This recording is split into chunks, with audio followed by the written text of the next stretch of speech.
Hello and welcome to episode 92 of Gondor Calls for Ale, a Middle-earth strategy battle games podcast. I am your host, Sam Gallagher, and with me in this episode is my brother, Ben.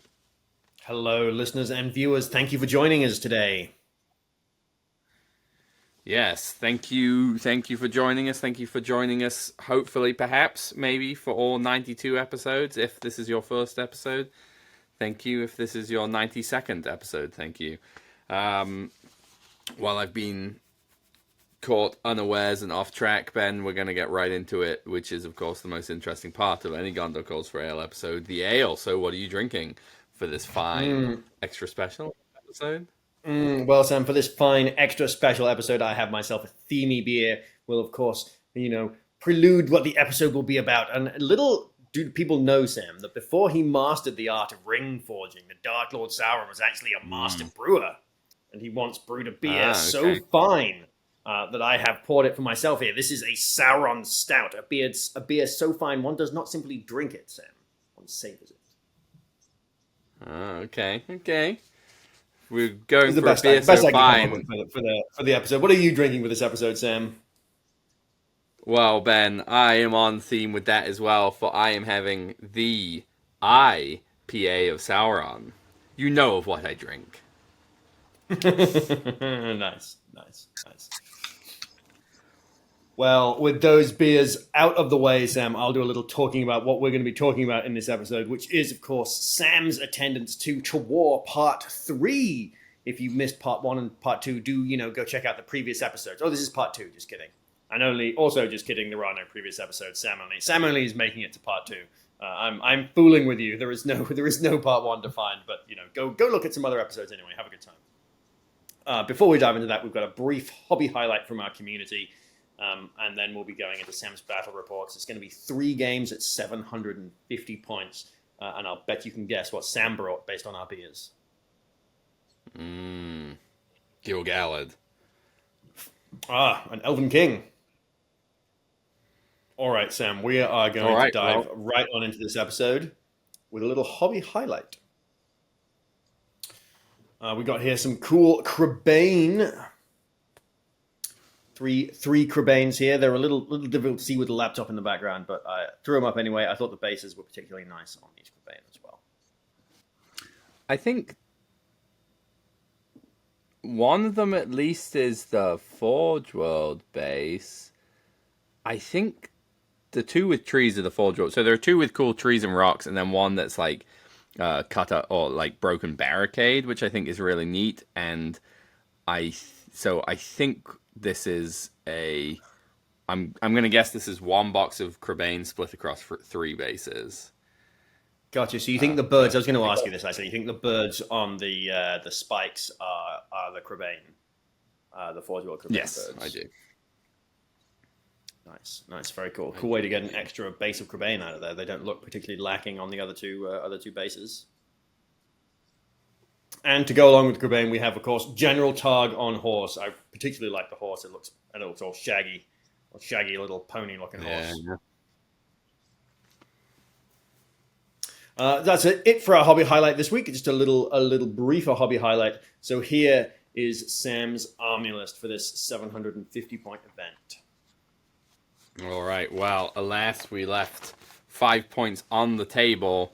I am playing Barad-dûr. So yeah, we're bringing the Dark Lord Sauron as our army leader. In his warband, there are 10 Mordor orcs with spear and, hilariously, 10 Mordor orcs with spear. That's shield.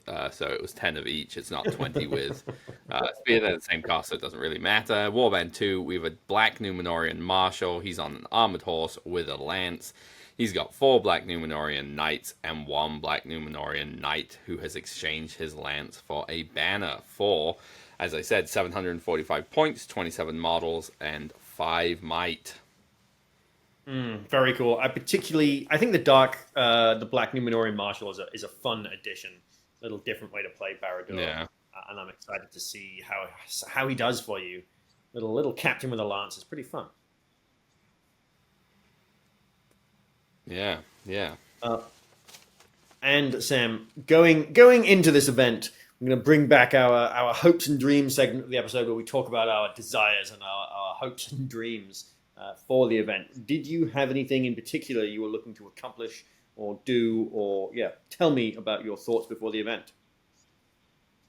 Yeah, so I'm just gonna give us a little bit of, or talk about this section as you sort of touched on. We used to, when we first started doing the podcast and it was audio only, what we used to do is we'd record the intro section before we went to the event, and it was a little easier, I think, we found, to be like really excited for the event before you knew that you went and just got smashed in 3 games.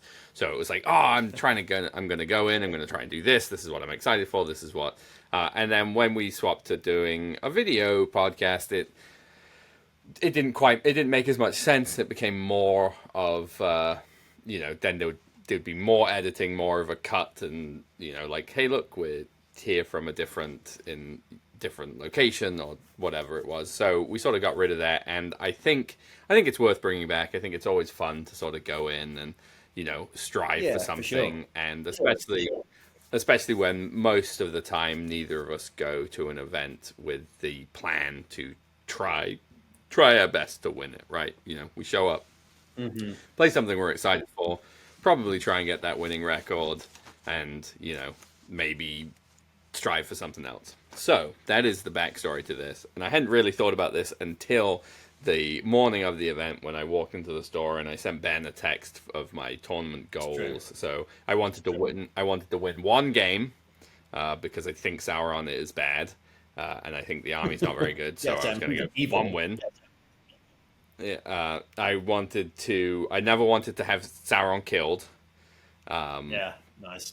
And I wanted to chill soul at least 1 banner off the table. I'll mention it now as well. After round 1, I realized they were doing a Killmonger award. So for the general that got the most kills across the entirety of the event, and then that entirely shifted my tournament goal into achieving the Killmonger award. So. Nice. Well, those sound like good goals for the Dark Lord. Not dying is definitely a fun one for Sauron. Should be fairly achievable. And, Killmonger, I could see Sauron doing well at that as well. So, all right, Sam. Round 1. Who were you fighting? What army did they bring? And what was the scenario? All right. Well, I was playing against Tyler. Worth noting that this tournament was predetermined pools in the first into War Part 1. They had played 3 pools, and they were going to pick scenarios from the other ones they hadn't played out of. So we were left, I think, with pool 3, 4, 3, 5, and 6. It was Maelstrom, Maneuver, and Unique. So John, the TO, rolled for the round 1, and we were playing the maneuvering pool. He rolled, and we were playing Reconnoiter, and I was playing against Tyler, who was playing Lurtz's scouts, and his army consisted of Lurtz, Mahur, 2 captains, a drum, and how many models is that? That's 5, and 47 Uruk-hai scouts. Oof, that's a rough one to run into for anyone in Reconnoiter, particularly. I don't think Sauron particularly likes the Reconnoiter scenario. 27 models. I mean, sure, Sauron's dominant 10, which is awesome. But that's a tough matchup for you. Nice that the tournament's not veto. That's kind of cool. Just something going back to the old days where we roll a scenario and you have to play it even if it's bad for you. I like it. Yeah. So, before you give us all the details, I will give us a quick run-through of Reconnoiter. Warbands do not start on the table, but arrive as reinforcements. You roll a die for them. On a 1 through 3, they do not arrive, but get +1 to the next die roll. On a 4+, they arrive. And the objective is to move models off of your opponent's board edge. You score 4 victory points if more of your models have moved off the battlefield via your opponent's board edge than vice versa. If at least 2 models and twice as many as your opponent have left the board edge, instead you score 8 victory points. And if at least 3 models and 3 times as many as your opponent have left the board, instead you score 12 victory points. You score 1 victory points for each of your hero models that has left the board to a maximum of 3, 1 victory point for wounding the enemy general, 2 for killing them, 1 for breaking an enemy army, and 3 for breaking them without being broken. There we have it, Sam. I forgot to address the slide to the Reconnoiter deployment zone. There it is, no deployment zones. All right, take it away. Tell me all about the game. All right, so this is several turns in, but I did a fairly bad job of taking pictures across this event. So turn 1, Tyler 1 priority and let me go first. Neither the Dark Marshal or the Black Númenórean Marshal nor Sauron arrive. And Lurtz arrives, which stupidly he doesn't get to choose to arrive anymore. It's specifically for Maelstrom, which is lame. So Lurtz arrives, Mahur arrives, Captain 1 arrives, Captain 2 arrives, the drum does not arrive. So basically his entire army shows up, my entire army definitely doesn't show up. And what he ends up doing is he puts Lurtz in the middle, Mahur central but to my right, and then the 2 captains all the way on the right. And we're playing on like a Doggle Dory board, so there are some of those ruins and a big open platform in the middle. It's got a tiny bit of elevation. It looks cool more than it is a functional piece of, more than it's a piece of terrain that will affect the game. So turn 2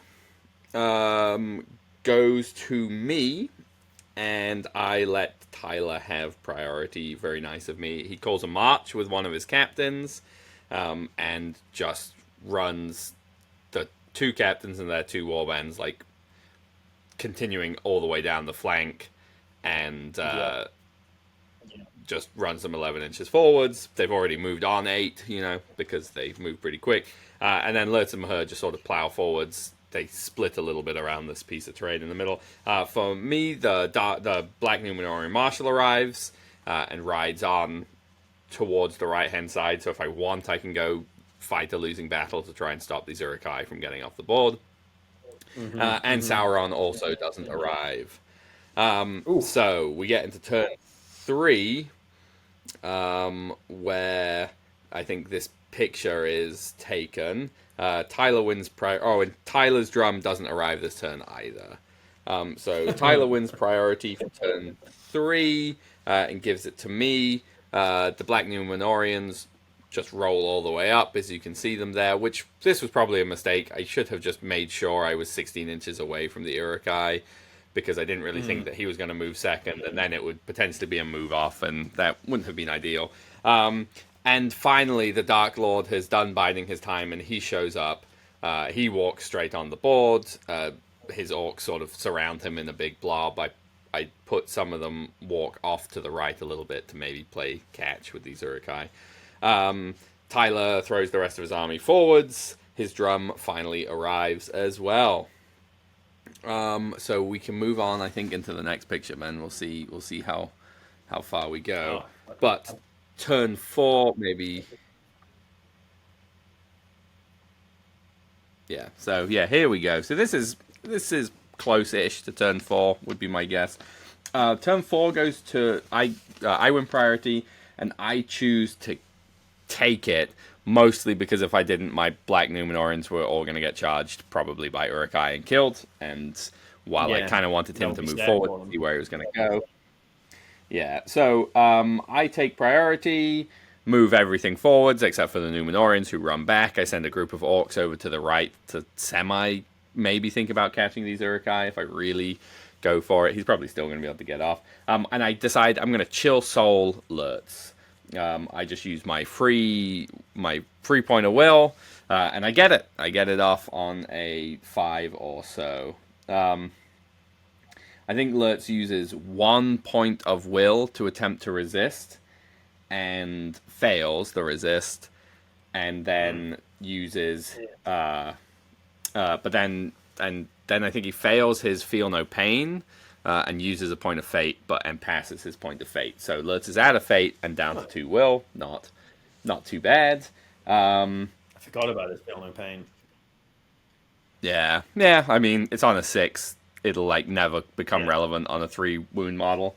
So turn 5, Tyler wins, gives it to me. I move up. Maybe go to the next slide, Ben. Let's see. Next slide is very similar. There we go. Yeah. The orcs have split Yeah. around the center. These are quite a maneuver for the Urukai. Danger. Yeah. Yeah. So he decided to. So it goes to me. I try. I'm like now. I'm like, ooh, I can just maybe chill soul. Like now, I really want that wound on Lurtz to give me some amount of victory points. So I throw one will and a free one at it and double ones it, and so that doesn't go off. I've Ah, noted down that I lose two models. I'm not sure how that's possible on this turn. It might be shooting, the next maybe? turn. No, he has no bows. He has one bow with Lurtz. Wow. Good for Yeah, him. so basically at this, yeah, so basically at this point he's split. The majority of his army is on the right hand side, and Lurtz and his warband has gone all the way to the left. Um, there's sort of there's sort of not a huge amount to talk about in this game, so I'm gonna give up on going the play by play. So if you just want to go through to the next slide, please, Ben. So I throw Sauron. So Sauron. Maybe this is turn 4, and the previous one was earlier. So I throw Sauron forwards, and I think he's able to get a couple charges into some orcs, kill some orcs. Yeah, it makes no sense to talk through this because I did a bad job of taking pictures, and it's like not a huge amount happens. Essentially, what ends up happening in the game is he runs off his 2 captains and the drummer for all 3 hero points and 22 Urukai. He had the option at the point that we saw in the last slide to run everyone away from Sauron and my army, and I was never gonna catch them. Which if he'd run everything off the board and I ran everything off the board, he would he would he would get the 4 points for running people off the board, basically, because my army's worth 37 models off the board. His is 52, so he wouldn't double me or anything, but he would have got 4 points for that, and I would have got nothing. But he decides he came here to play a game and not just run models off the board. So we got into some fighting, and basically my orcs showed up like crazy and killed so many Urukai. I mean, they need 5s, and I Win the fights had the first, spears, so so I you was did a good out. job there. Yeah. So, I mean, and Sauron did a fair amount of work. I basically transfixed Lurtz. Sauron killed Lurtz. He's able to kill Mahur in the end as well. Mahur actually wins a fight against him and puts a wound on him, which was kind of hilarious. But so what happens is he's run so many models off that he can't end the game by having his models removed. I kill everything that's left on the board, and basically what happened, we get to a point where it's like turn 11 or like turn 10 or something, where we're all out of might. He wins priority. He's got like 3 or 4 models really close to the board edge, and he, it. And we didn't measure, but he's like, whatever. I could run them off. It doesn't make any. So we did a quick count of my models, and what I could get if I got everything else off the board. And he was like, oh, it doesn't make any sense to run them off. So he just threw them into combat. I shielded with a bunch of orcs because I was, wanted Sauron to kill stuff. And Sauron killed these last remaining orcs. And that essentially ended the game, because then the rest of my army just took as many turns as they needed to walk off the board. We then counted it up at the end.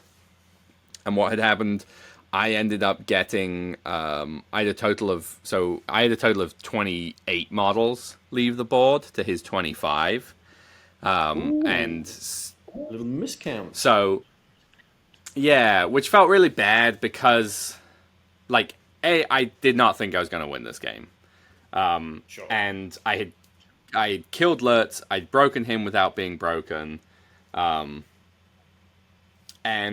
so basically, I was like, well, whatever. I'm not going to take the 4 points because if he'd run the 3 off when he had the chance to, we would have been exactly even on numbers. So, I still ended up winning the game. So I was like, well, we'll just say you ran those guys off, because if we'd actually stopped and counted it up, you would have, like, and there was nothing I could do about it, excepting maybe that one of those models wasn't actually within 8, but can't really go back. And he was like, no, like, you don't have to. That's fine. Take the. And I was like, no, it really, like, it doesn't matter. Like, this is, you would have done this, and we had 40 minutes left. You could have taken the time to do it. So basically, what ended up happening was, it was a minor victory to me. It was 5-4, so none of us got points for running models off, I don't think. So you've got 3 points for break and 2 points for leader kill. Yeah, and he's got a point for wounding Sauron, and 3 points for moving heroes off the board. Yes, that's right. Because, I should have had more points. Whoops. Because Sauron's worth 3 heroes as well. Yeah. Also, the black. Well, yeah. I guess he's worth 3 heroes on his own, so never mind, because he's. Yeah. But. Yeah. Well, miscounted that. I assume. I mean, still a minor victory. No, I don't think it would have been. Oh no, it becomes a major victory, because then it's. You said 5-4. It would have been 8-4. So it would have been 3 for heroes. Oh no, it's 3 for heroes. 1 if the enemy general. Oh no, it is 2. So that's 5. Maybe I must not have broken him. He must have moved enough models off that he wasn't broken. So it must have been the 3 heroes and the killing alerts. So yeah, that makes sense. So minor victory. Did not expect it. Kind of a hilarious game. Sauron killed 10 models, but when we ran the extra orcs off to make it an even thing, it reduced his kills to 7. At lunchtime. Yeah, not bad. Doing it the old-fashioned way. There were 3 Men of the West armies, so 3 King Elessars running around, at least, and 2 Last Alliances, so 2 Elendils with free heroic combat, and then 1 Army of Edoras, so a Helm with free heroic combat. So, at lunch I looked. Yeah, at lunch I looked, and I think one of the King Elessars had 9 kills, and there was a couple other people. I was tied with a bunch of people, and somebody had an Elrond who was at 8 kills. So, so not if doing you bad. hadn't I could have been nice guy, you'd have been ahead with 10. Yeah. So round 2, Ben. Round 2, I played Chris Young, friend of the podcast, nemesis of mine because he always beats me, and we were playing Clash by Moonlight, and he was playing Rivendell. So Elrond on horse, Arwen on horse, Lindir, and Bilbo. Nice, cool Rivendell army. Clash by Moonlight, the Taylor Swift scenario number 22. We have a game that ends when one force has been reduced to 25% of its starting number, and some sweet 12-inch deployment zones with a objective in the center of the board. You score 1 victory point if the enemy army is broken at the end of the game. If they are broken and you are not, you instead score 4 victory points. 1 victory point if the enemy general was wounded during the in the game. If they are killed, instead you score 4 victory points. 2 victory points if your opponent has no banners remaining at the end of the game. 1 victory point if you have at least 1 banner at the end of the game. 2 victory points if you have more banners than your opponent. 1 victory point for each enemy hero model that has been removed as a casualty, up to a maximum of 4. 1 victory point if you have more models within 3 inches of the center objective. If you have twice as many models than your opponent, instead you score 4 victory points. And, of course, because it is Clash by Moonlight, the scenario special rule is Dark of the Night. Mm-hmm. All right, Sam. Trixie Elves. What's that? Nothing. Sorry, there's a delay, so it's really hard to jump in and talk. Chris had 10 bows, so Dark of the Night was going to make a difference. I mean, yeah, but also plus one So to wound and 10 bows is scary. well, yes, that's what I meant. I have no bows. He's got plus one to wound bows. Yeah. Sorry. Go ahead. Tell me all about it. All right, so turn one went to me. I gave it to Chris. He just moved everyone forwards. There was no shooting here. I walked forwards. He'd put an elf in range of Sauron's Chill Soul and outside of Lindia's 3-inch resistance to magic. So I threw a 3 dice Chill Soul at an elf and failed to get it. I was telling Chris the whole time I was going for Killmonger, so I was really disappointed when Sauron didn't get 1 kill on turn 1. Turn 2 went to Chris, and he gave me priority. I moved forwards. We were playing on Arm and Hen. You can see I've sort of got my Black Numenorians off on the side, trying to hide away from Arwen and Elrond, trying to avoid the spell known as Wrath of the Bruinen.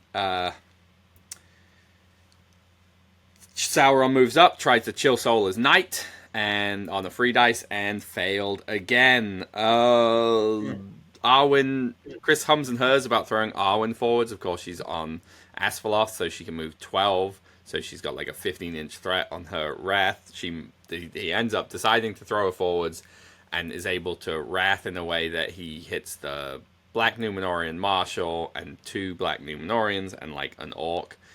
Rolls 3 will and gets it on a 5, and then spends a point of might to make it a 6. I use my Black Numenorian Marshal's 1 point of will and roll a 4 and decide to use both of his points of might to resist. I'm still not sure if that was right or wrong. I guess we can probably say it was wrong for how the rest of the game goes. And then he gets 2 kills with bows. Turn 3 goes to me. I decide to take priority because Sauron is in range. And because I want to trap Arwen and Elrond. I'm able to get a Black Numenorian into Elrond. He passes his courage test because they're courage 6+, which is pretty nice. I get the Marshal and another one into Arwen, and she is definitely trapped. So feeling pretty okay about that.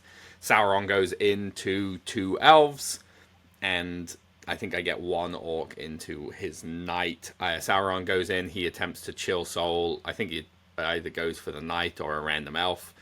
And fails it again. So no spells yet for the Dark Lord. We get into the combat, or the fight phase. Elrond calls a heroic combat. And I hum and her about I can't do anything with the Dark Marshal. I'm trying to decide if I should do anything with Sauron. Given that I can't hurl off a heroic combat, I decide not to. Better to save his might. So Elrond's combat goes off. Elrond rolls a 4 high, and I roll a 6, I believe. So Elrond has the choice of spending 2 points of might or losing the fight. And Chris hums and hers. He really thought about spending the 2 points of might, but decides not to. And I manage to kill Elrond's horse because I need 4s, I think, to wound it with the lance. Oh yeah, 4s. I'm strength 3. Yeah. So I had I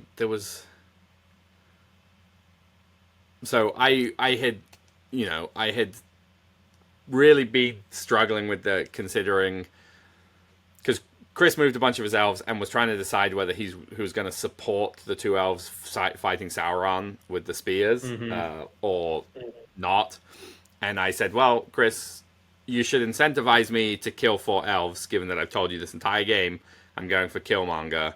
Because if you just give me 2 models, I'm gonna hurl an elf at Elrond if I win. Like, I don't really want to do that. It's not very fun.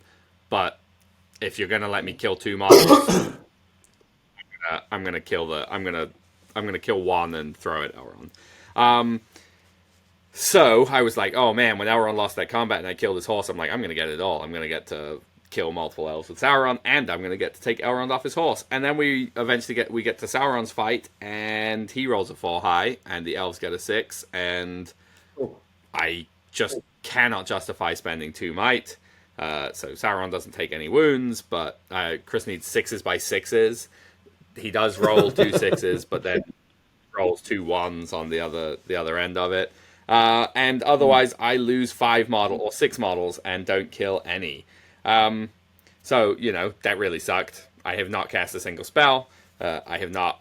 I had the opportunity to kill some elves and have failed it.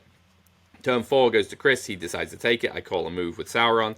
He calls a move with Bilbo. The move goes to Good. Arwen uses a Wrath of Bruinen on her 1 remaining will. Guess what? She gets it off. Knocks a bunch of people over. Elrond goes, uses a Wrath of Bruinen with his free will, I think. Or maybe he also used one from his store. Also gets it off. So, the 3, every spell Chris has cast has gone off. I have yet to successfully cast one. Because of that, my marshal is on the ground, as are most of my knights, including my banner. We get into the combat. Elrond calls... I think Elrond calls a combat this turn. Yeah, he calls a combat this turn, as does Arwen. They clean up some knights. They fail to kill my banner, but they do kill my marshal, which was a shame, because that's worth a point here. I lose another 6 models. And I do manage to kill 2 elves this time. I think one was with an orc, because I won the fight with Sauron, and Chris basically just bubble wrapped Sauron. He let him fight. He was like, here, have 1 elf, and then I'm just not going to give you anything else to do. I guess I could have barged and gone into 2, but I decided I'm going to try and play the long game, conserve all of Sauron's stats. So I picked the elf up. I was in combat and threw it at Lindia. I think I killed the elf and put a wound on Lindia. Because I was like, and Chris decides just to take the wounds because Lindia's only got 1 fate. So I was like, well, if I can get that resistant to magic down, eventually, this game is going to go fairly, potentially go long. And that will be nice, and I'm a bit closer to killing a hero. However, I then looked at the scenario, and this one ends on quarter. I might not break, but he can still quarter me. So turn 5 goes to Chris as well.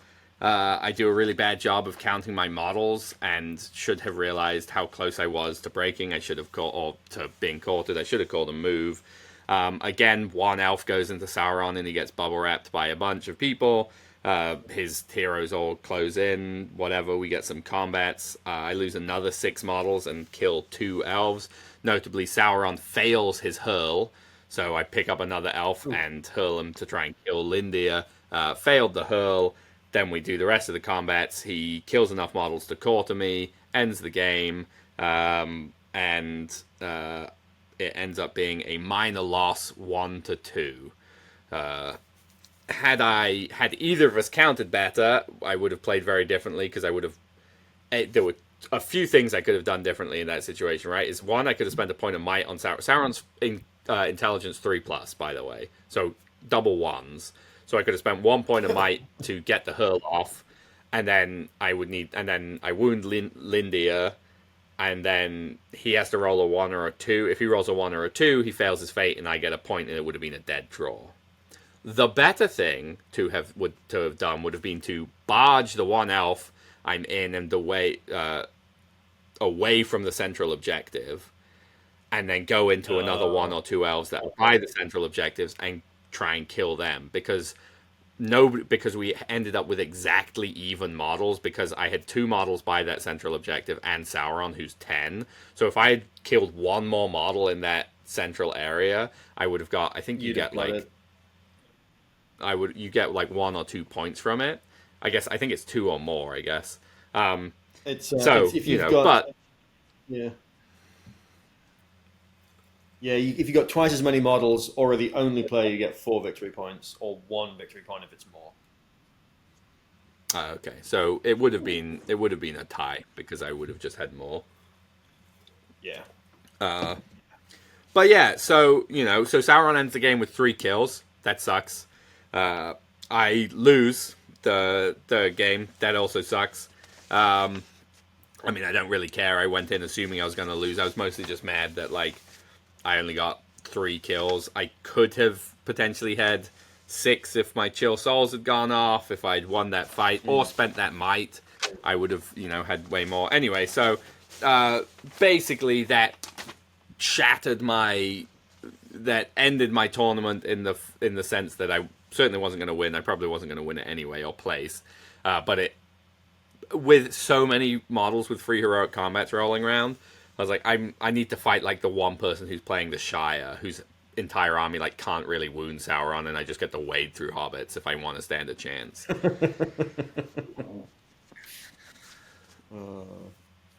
So did you fight the Shire for round 3? What did you end up running into for round 3? I did not fight the Shire. I fought Adrian, who was one of the 3 people bringing Men of the West, and we played Command the Battlefield. Men of the West, Sam. I've never heard of that legion. What does that do? Command the Battlefield. What scenario number is that? I didn't write that down. 12? Well, while you hunt for that, I will go through his list. So he had Aragorn, King Alessa on foot, he had Legolas on foot, and he had Gwaihir. He had a couple of Warriors of Rohan, like 6 or so, and then a bunch of tin cans. And that was no banner, but luckily for him, there was no banner points in this mission. All right, Command the Battlefield. Scenario number 15, a game which ends when one force has been reduced to 25% of its starting number.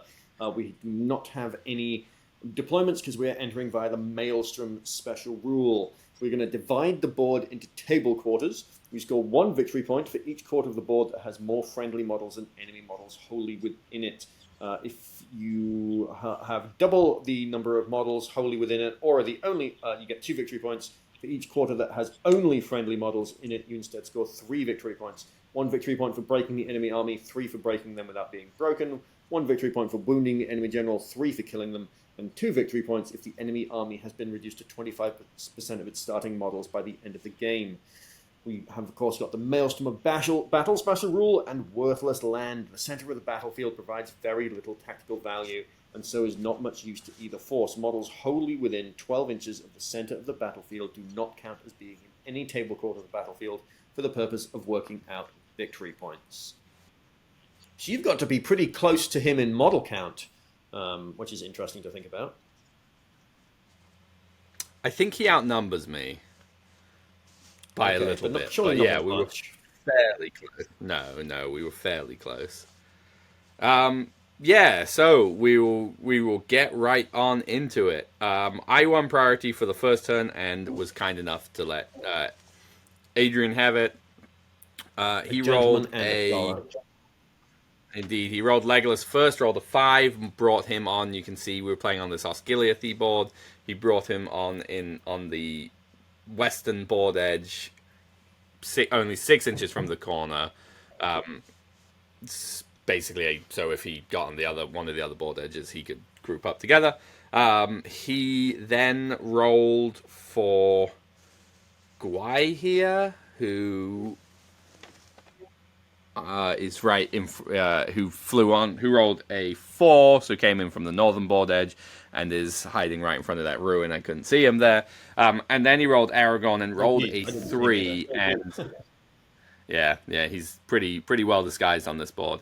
So Aragorn rolls a 3, and he uses his Mighty Hero to increase it to a 4 and move on from the northern board edge. So his entire army deploys together, basically. Worth noting that I remember this happened to me at Nova, and somebody very nicely commented on the video and corrected us that, or corrected the ruling. You have to be, put in a really weird place. It's at the beginning of the special rules section, and it says you must be on the board to use your special rules, unless I think specifically said otherwise, i.e. the plus or minus for Maelstrom or reinforcements. I couldn't find that at the time. I remembered reading it and being like, oh shit, I didn't know you could do that. And in the interest of not spending forever looking up this one rule, I was just like, whatever, man, use the Master Battle, that's fine, I'm not that worried about it. And I then found it later and was like, hey, just so you know for future reference, but, whatever. It's 1 point of might. It's on Aragorn. It's probably would have been worth looking it up, but, neither of us are going to win this event. I'm here to have a fun time, and Adrian was really nice. And worth noting was repainting his Men of the West. He was doing non-metallic metal on all of his Warriors of Minas Tirith, and they look lovely. And it must be a serious time commitment, but they do worth the effort, I would say. So we get to me where I roll a. I think I roll Sauron first, probably foolishly. Sauron rolls a No, 4, Sauron and first. yeah, well, that's what I did. Sauron rolled a 4, and I decided to bring him on so it was north or south, so I could either bring him on all the way from the end or the other side of the table, and walk up, taking shots from Legolas and other people, or we could get right into it, and that's what I decided to do. So I brought him on fairly close to Aragorn's big warband, walked on, failed a chill soul on a free dice, so we are now 4 for 4, failing that. I then rolled my Dark Numenorian, or my Black Numenorian Marshal, rolled a 2, and didn't want to spend both of his points of might, because I was like, worst case, he puts him far away, and it's my all-mounted warband, they'll get there, eventually. And that's what he did. He put him basically as on the opposite corner, as far away as possible. So the Black Numenorians won't play much part of the several first few turns of the game. Turn 2 goes to Adrian, and he nicely lets me have priority.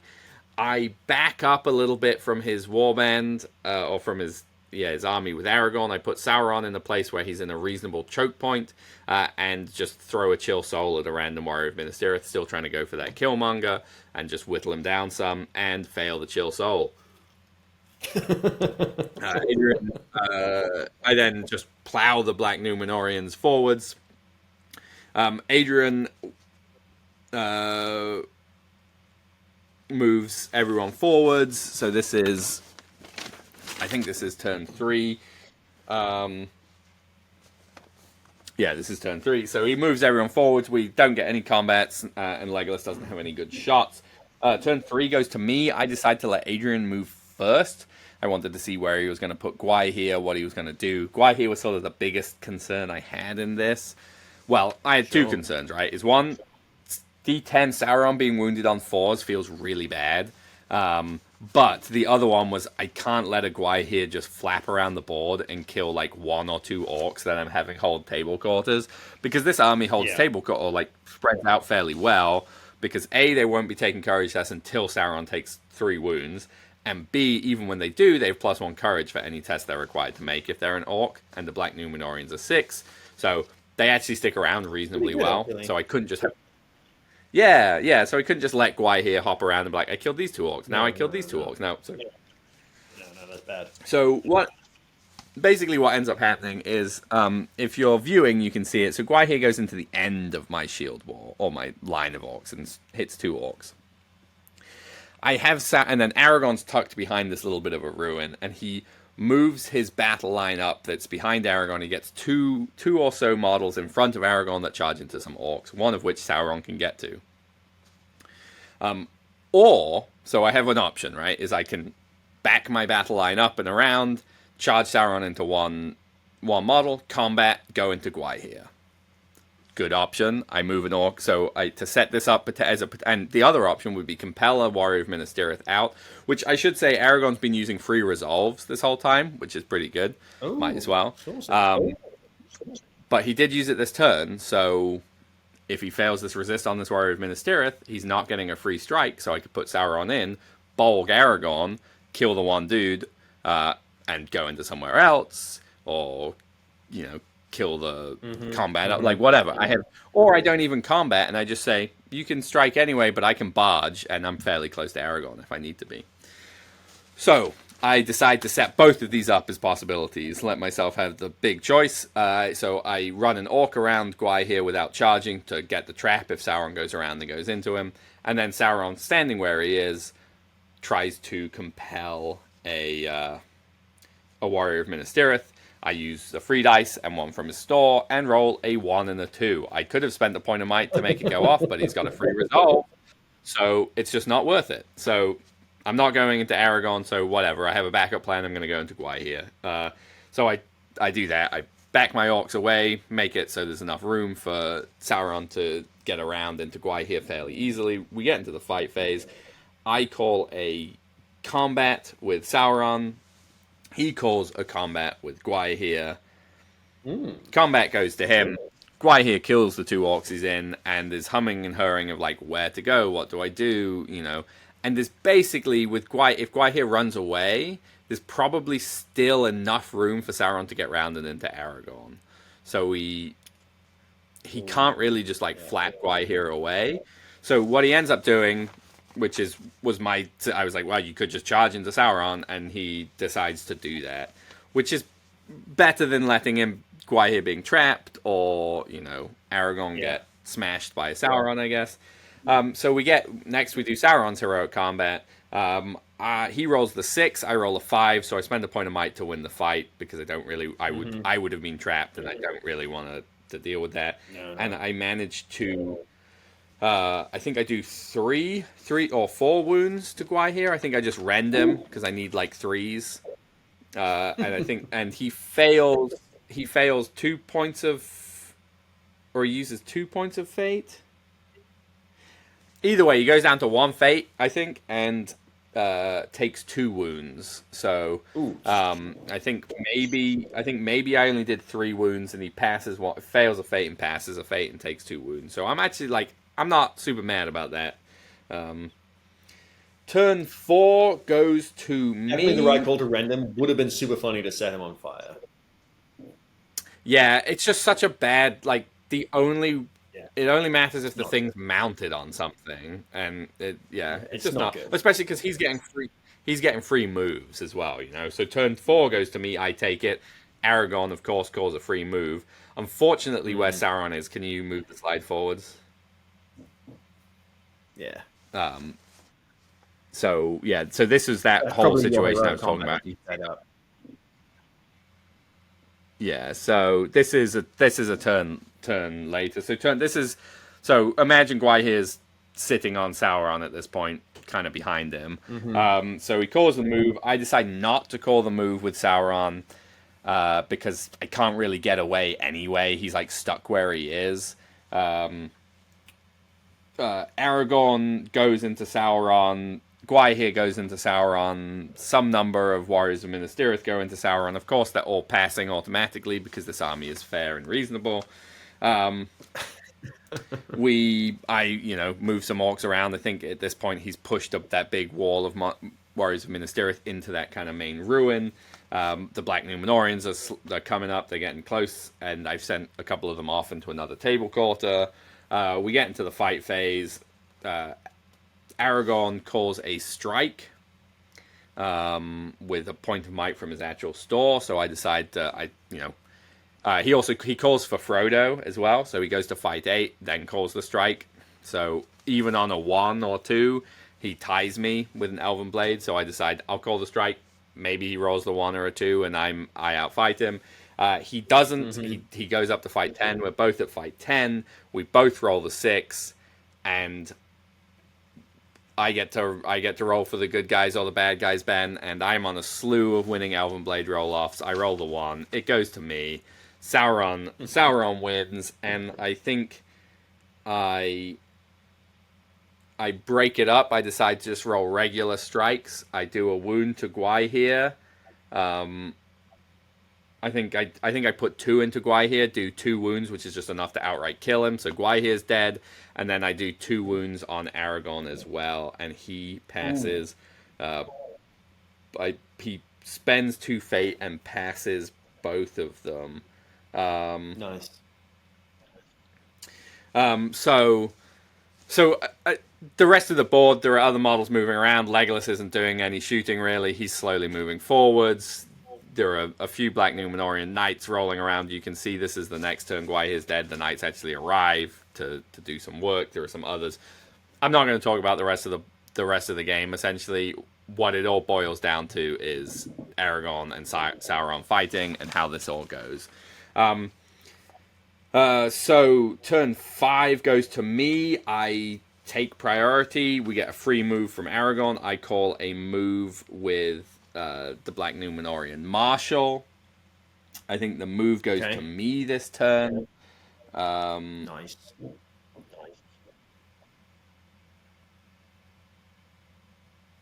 I think yeah, the move goes to me. I think I just throw an orc or something uh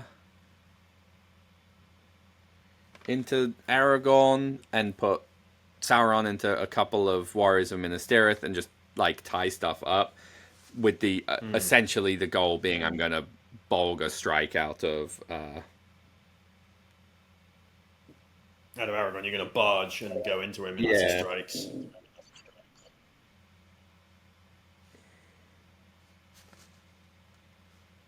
Yeah.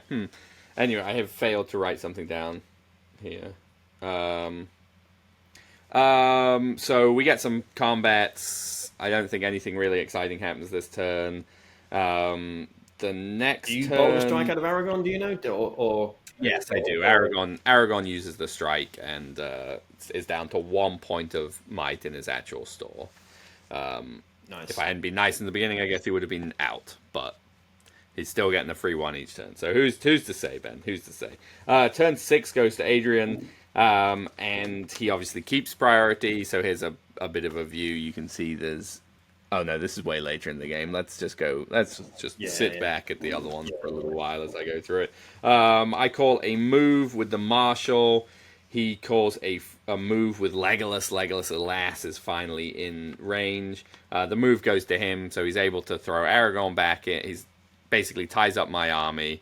I have one singular orc. This is actually closer, even later than this. I have one orc that he doesn't tie up, and I'm able to charge him into Aragorn because he puts a bunch of warriors from Minas Tirith into. So I'm able to peel Aragorn out of the fight. So Legolas in the shooting phase picks up his bow,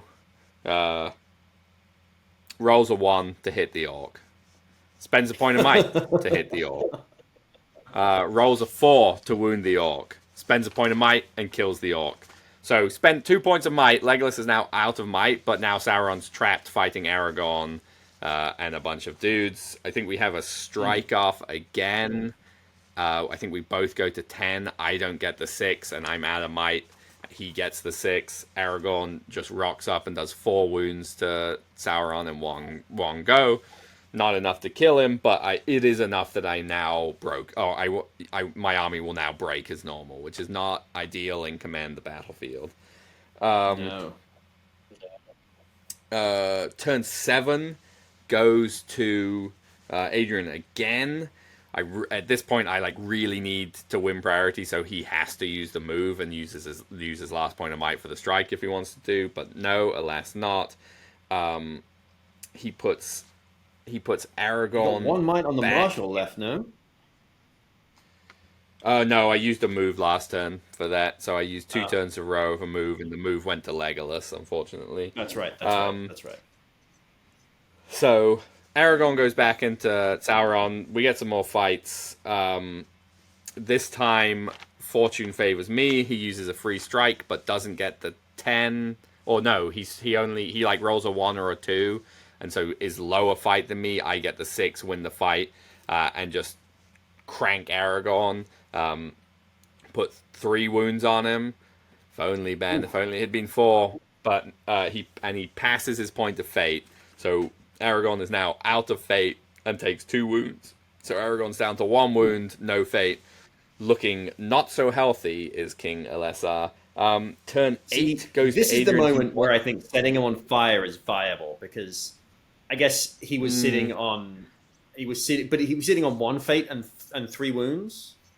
So the special strike is do a wound and then set them on fire if they're still alive. So he has to spend his fate and then he's set ablaze. Well, it's a strength 10 hit, so not necessarily a wound. Sure. Probably a wound. But strength set ablaze is like a strength 5. At the end phase of every turn, so at the end of that turn and then every turn thereafter, he takes a strength 5 hit. So it's just a 5. But he's defense 7, so I don't know. You're probably right. It's probably never good. You should never set people on fire with Sauron. I'm trying to find a use for it. No, it is good. It's it's good against like the Witch King on Fellbeast because you're like, blah, you're on Oh the yeah, floor now. You know, your 60-point yeah, mounts run away, or the yeah. Dragon But, Emperor, or like anything that you like want to knock, where that knocking over is worth more than the wound. It's I yeah. think it's rarely good in an army where you're never going to have enough might. So you're going to be like, oh, look, I knocked Aragon over. Oh, man, I won priority, but you get a free might. You were going to use it for the move anyway, but now you get to stand up, you know? Mm-hmm. Right. Anyway, Right. back into this. Uh, turn 8 goes to Adrian. Um, he I'm dreaming to win a priority and make him burn that last, make him burn some more resources. He charges a warrior of Minas Tirith into Sauron, basically ties Sauron up, and then Aragorn runs off as far as he can. You can see he goes into that Black Numenorian on the far right flank. Aragorn Mm. is getting out of here. So he calls a free combat and kills the Numenorian and proceeds to continue running away. Sauron Okay. barges the Because I like was going to say, if he because didn't free combat, there's no way that he's outside of hurl range of Sauron. But calling the combat and then running away yeah works. he gets Because outside Sauron's of got to hurl. have, He's off a warrior and of he's Minas Tirith, specific he's got to have it's a long hurl. 8 Strength maximum. 10. 8 maximum. Strength 8. Yeah. He's strength 8. It's an 8 maximum hurl. Yeah. Okay. Yeah. I barge the one model that's fighting Sauron, go into Legolas, one shot, kill Legolas. Next turn goes to me. I attempt to. I. Does it? Yeah, I guess so. I think he uses a free move with Aragorn, runs him further away. I have 2 orcs trying to hold that table quarter. I move Sauron up. I go for a chill soul, and I think I fail it. Get a few more kills. Turn 10 goes to me. Aragorn once again moves, runs a little bit further away, and I'm able to. And so I think I use the free will and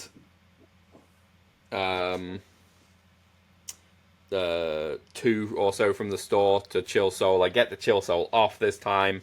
Aragorn decides to only use 2 will to resist it and his magic resistance. Fails it by enough that I think I get a 5 or I must have got a 6. He fails it, doesn't even get enough that he can use his 1 remaining might from the store to resist it. Then fails the Ring of Barahir. He's out of fate, and Aragorn just dies.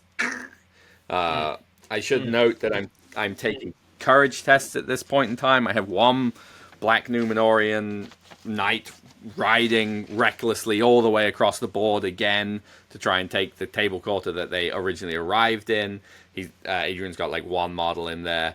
My 2 knights who went to try and take the other table quarter got killed by like 2 warriors of Minas Tirith and 3 warriors of Rohan without killing a single one of them. It was pretty disappointing for them.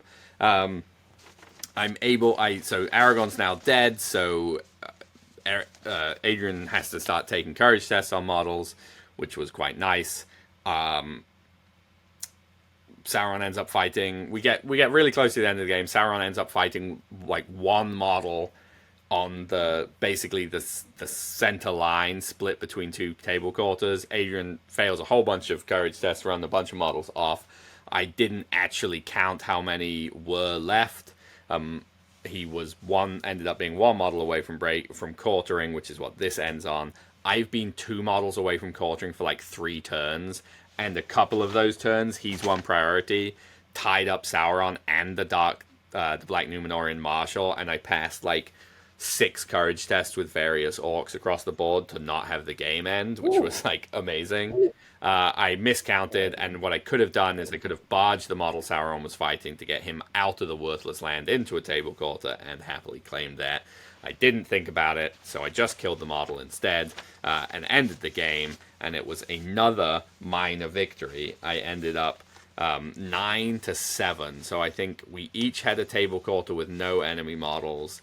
He held a table quarter. I held a table quarter that had more models, but not the only one. He had the same thing. I'd killed Aragorn. He'd wounded Sauron.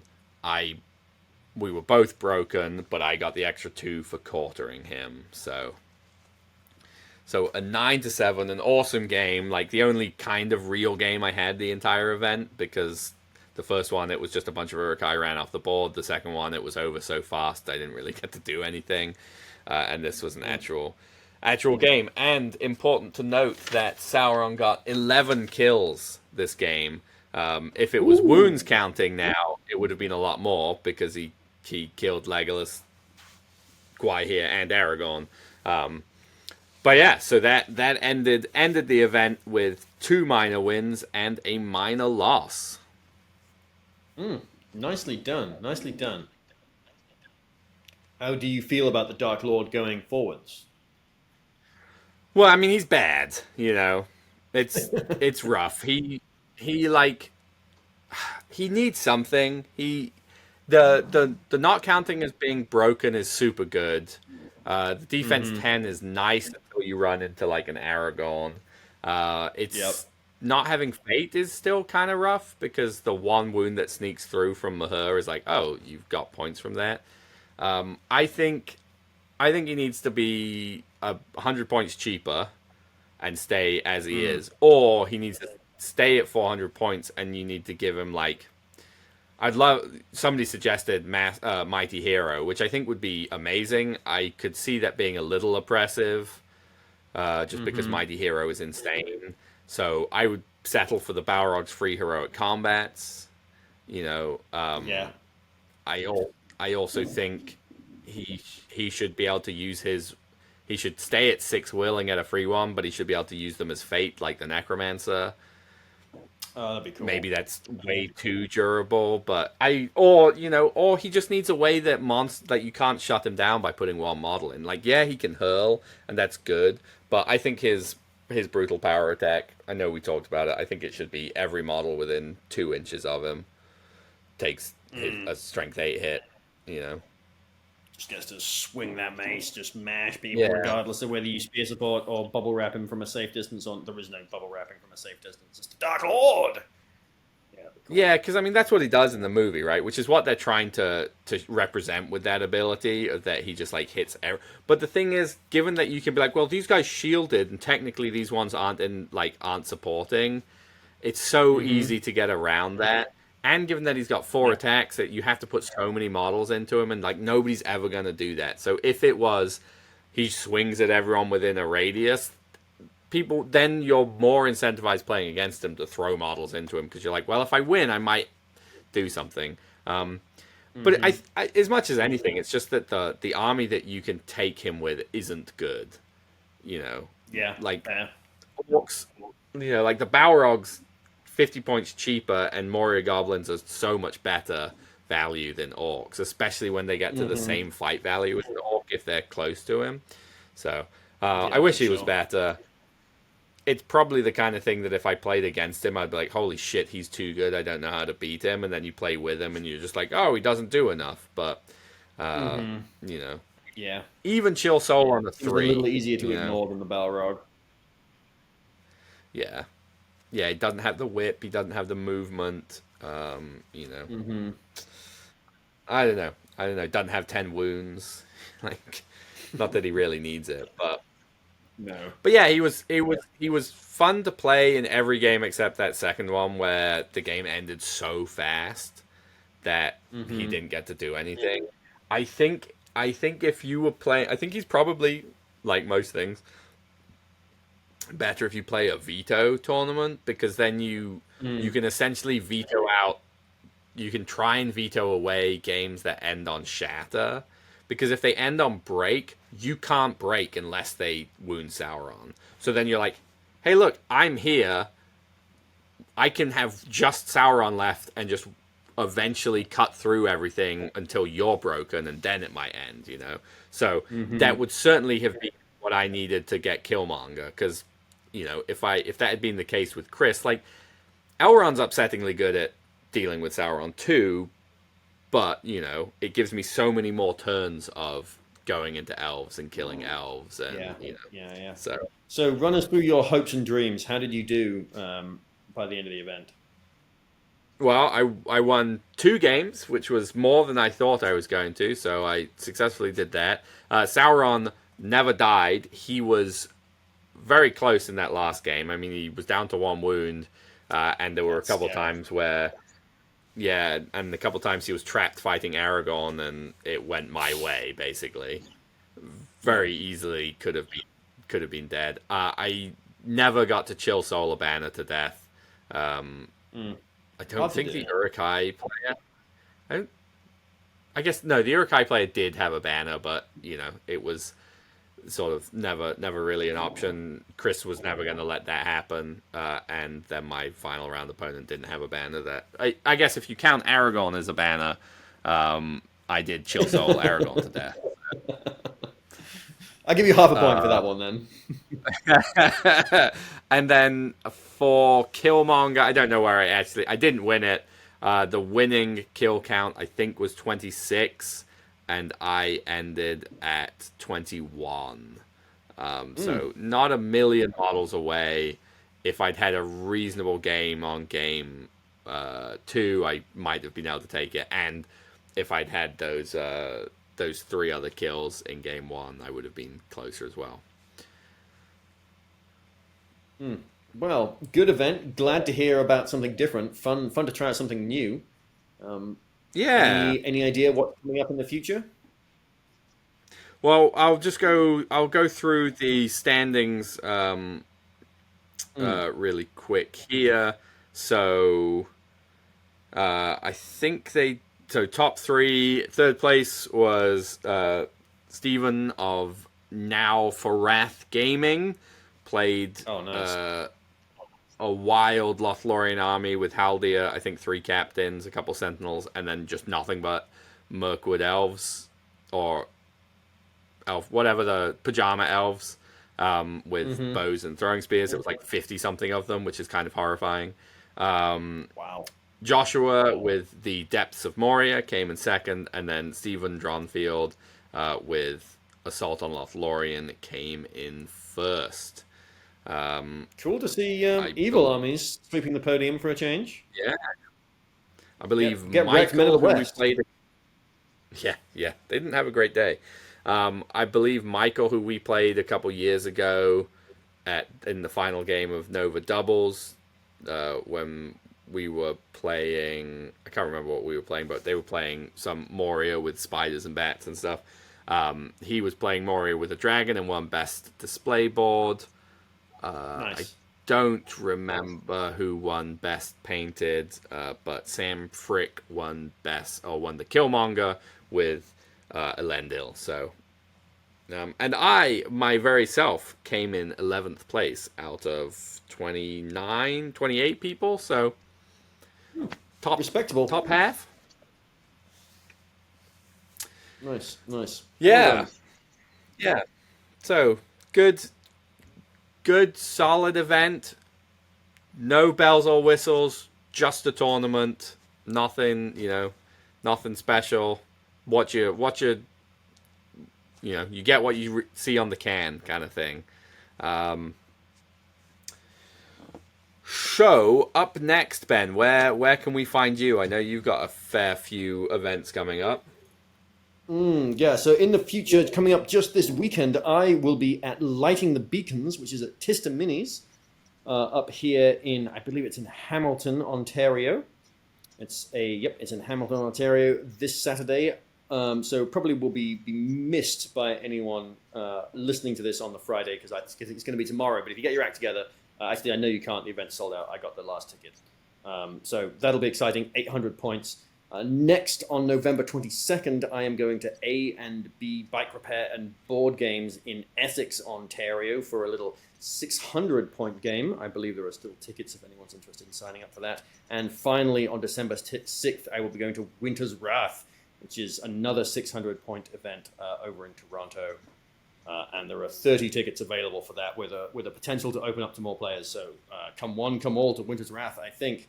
I also want to plug Doors of Durin 3, The Secrets of the Mountain.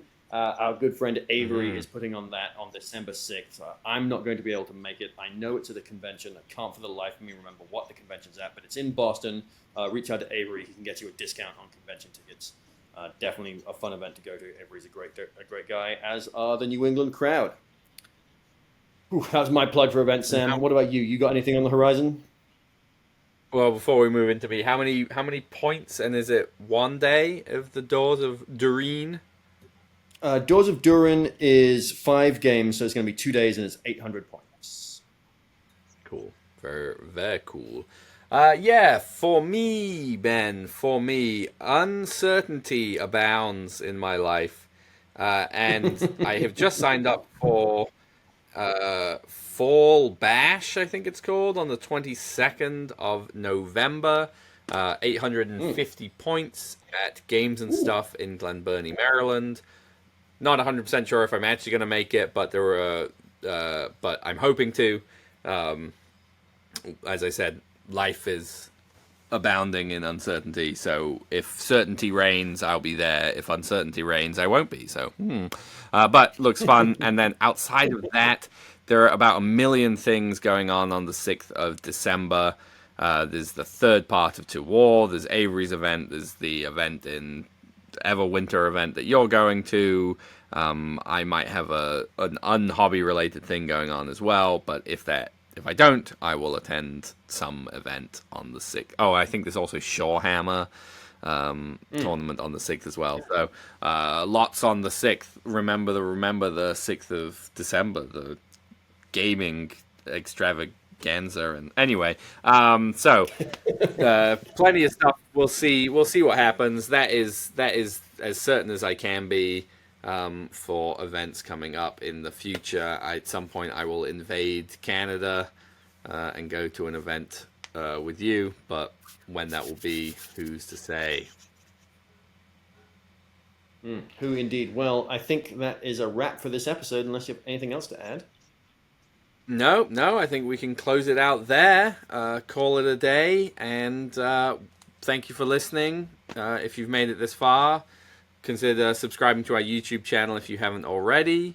If you have or haven't and want to get more of our sultry voices, we do, of course, have a Patreon, so consider checking that out. Thank you for listening, and we'll be back in 2 short weeks. Thank you for listening to Gondor Calls for Ale. We hope you have enjoyed this episode. We, at Gondor Calls for Ale, are officially sponsored by the Baron of Dice, the producer of premium wargaming dice. These beautifully hand-swirled resin dice have no microbubbles and are therefore perfectly balanced. With over 3,000 variants and unique designs, nearly every tabletop gaming system is represented. So check out the description of this episode for a link and a discount code. Go buy yourself some new dice and let the good times roll. We at Gondor Calls for Ale are not associated with Games Workshop, New Line Cinema, or the Tolkien Estate. We hope we have not misrepresented or offended anyone. These recordings are strictly recollections of games we've played and are not commentaries on the character or competence of our opponents. They are intended purely for entertainment, and we hope they will be taken as such. You can find us on Patreon, see the link in the description. Supporting Gondor Calls for Ale there helps us continue to produce these episodes. You can find us on Instagram at Gondor_calls_for_ale. Feel free to send us a message there. Or on Facebook as Gondor Calls for Ale, another great place to send us a message. Or you can send us an email at gondorcallsforale@gmail.com. As Boromir, Captain of the White Tower, once said, remember today, listener, today this episode was good.